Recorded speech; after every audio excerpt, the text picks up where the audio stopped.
COVID-19 was new. There were hardly any studies of patients who got it.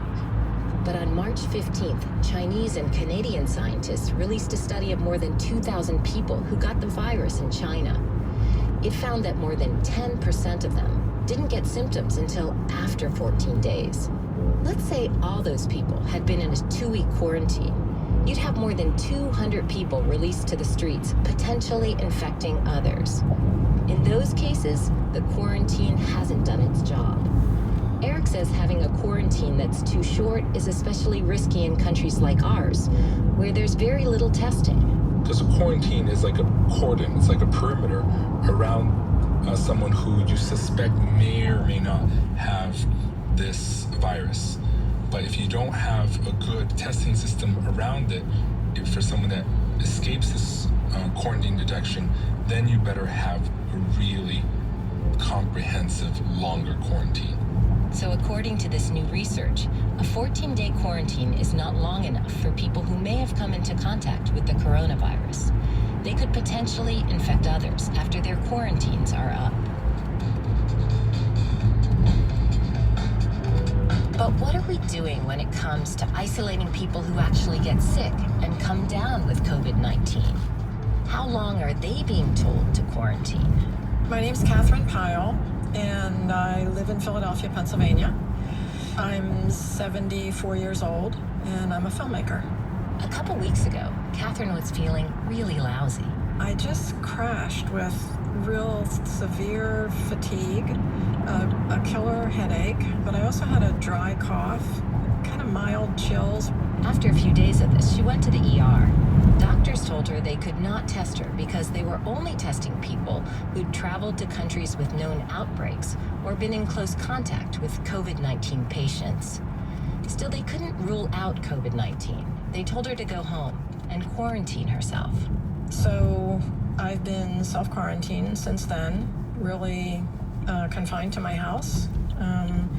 And a couple of friends have done grocery shopping for me, which has been great. I've just been careful not to interact with them. Catherine pulled out her turquoise appointment book and started calling people. She tracked down friends and colleagues she'd seen recently to warn them she might have COVID-19. The uncertainty has really been the most difficult part emotionally, for sure, because I didn't want to alarm people that I had been with, but I also felt responsible that I should tell them that there was this possibility so that they could be alert for symptoms. As for how long Catherine should remain isolated, there isn't clear guidance on that either. Based on her doctor's recommendation, she decided to stay quarantined for 14 days from the initial symptoms. The World Health Organization has much stricter guidelines. They say someone with COVID-19 should stay isolated for 14 days after their symptoms go away. The CDC, on the other hand, says after your fever breaks, 3 days of isolation is enough. Eric, the epidemiologist, says even if you feel fine, coming out of isolation too soon is potentially dangerous because early research shows people still have the coronavirus in their bodies for days or weeks after their symptoms disappear. Even after you recover, you could still have virus shedding from your body. Shedding, meaning you could be infecting other people.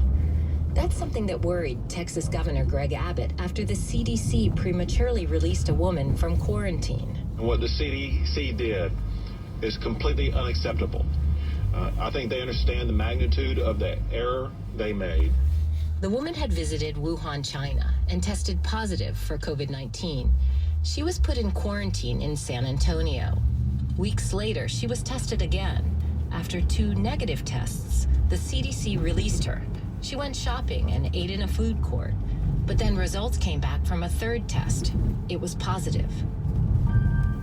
Potentially, did we endanger the people of San Antonio because we did not quarantine someone long enough? Eric says until we know a lot more about the coronavirus, we need to play it safe and go with the WHO's recommendation for